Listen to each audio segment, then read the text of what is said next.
Hello, Wake Up New Zealand. Well, I want to talk about co-governance as this tour goes on at Julian Batchelor's. I like to get right down to the facts. I don't listen to what other people say. Me, I'm just interested in getting the facts out there. I'm a researcher and I give those facts to everyone. I have no favorites. Anyone can take them. It's a heart gift from me to you. So first of all, hey Pua. Now that's the road map to UNDRIP, United Nations Indigenous Rights of Peoples. Now, if you have ever looked at what that means, you will then marry it up with co-governance. Co-governance is about one group having self-determining rights over everyone else. But, there are about 4 UN international agreements that say that every human being, has a right to self-determination, to determine our own destinies.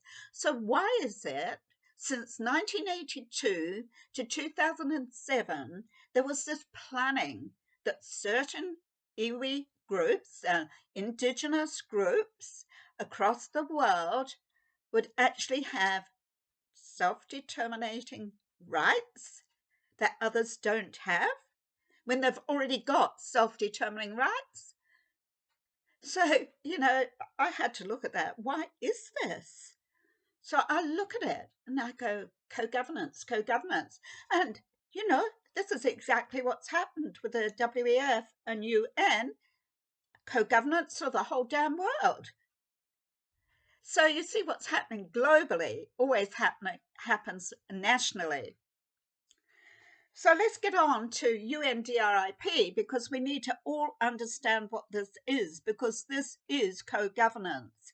So when Julian Batchelor's actually traveling the country, this is exactly what he's trying to lay out to you, but I will do it more concisely. First of all, there are 4 provisions in the UNDRIP. They're 26, 28, 19 and 32. So, Article 26 is around provisions of lands and natural resources. And what it actually determines is that iwi, Maori in this country, have the rights to own all land, control all land in New Zealand and all natural resources. And as the UN representative, Rosemary Banks, says, she said, no, we can't have that. We're a democratic country. That's undemocratic. That's a 2-class citizenship. They can't have veto rights. We reject that. And it's incompatible with the treaty and our practical laws. Yeah, that's why Labour government rejected it. Another was Article 28, redress and compensation for the entire lands of New Zealand. Never mind that you privately own a property legally, but this means your property too. Natural resources. You know what? Per capita, the size of our country, we're one of the richest countries for natural resources.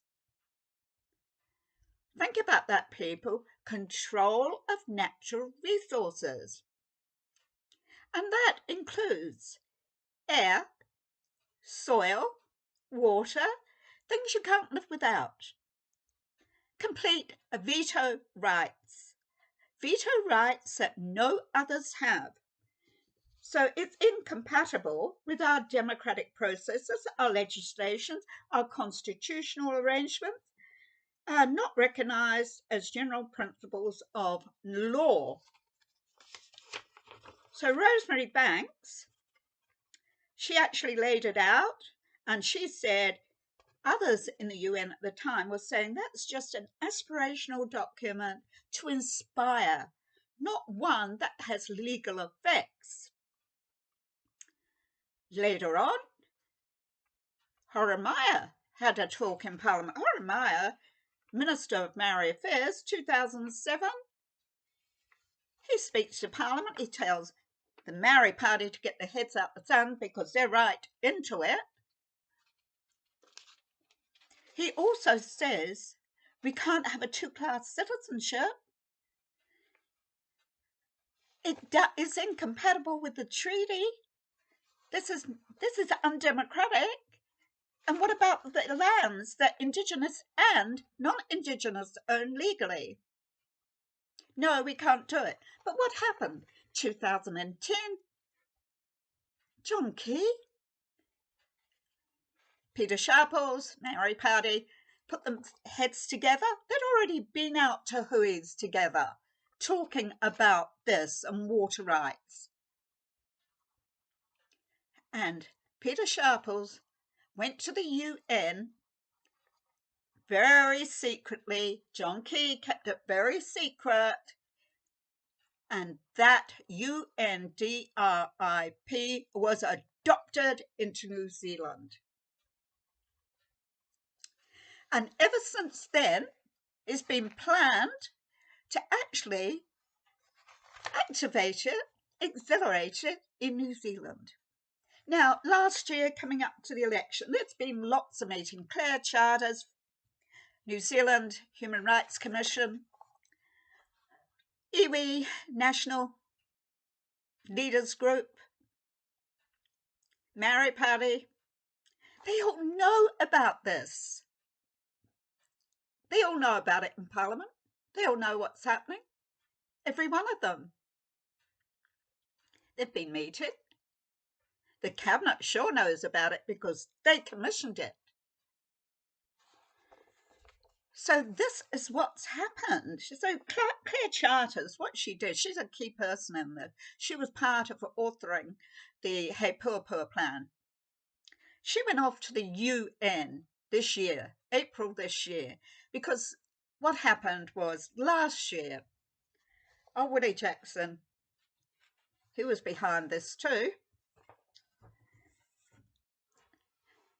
the Cabinet put a hold on accelerating more plans around this until later this year, election year, you see. So Willie Jackson wasn't happy about that. So Claire Charters goes off to speak to the UN to see if anything can be done about it. And, there's still talks behind doors and control of water, etc., Resource Management Act. And what concerns me with this Black Rock launch with the government, Chris Hipkins, I see in some of the Beehive paperwork that he is going to use some of that $2 billion to actually activate some of that resource management stuff that National don't want. So what is that? And more iwi rights. And I see through Cabinet paper is more and more iwi Maori rights. Now, other Maoris don't know about this, and these minority iwi Maori, these leaders, are not acting on their behalf. They will say we're acting on all Maori's behalf. No, they are not. And most Maori don't even know about it. I'm sure they don't want apartheid in our country. All the Maori, those Maori with blood, Maori blood that I know, no way would they go down that road. They're like me. They look at people and they go, oh, we're individual people in our own right. We have our own traditions, our own cultures. We walk in our own shoes in every aspect. We have our own experiences. Not one of us is the same. We are all uniquely individual. But we can come together as a one country to be a one nation with a one law for all. That's truly what equality is about. It's not about divide and conquer. It's not about institutional racism. So this is the path the cabinet is going down. So wake up, New Zealand.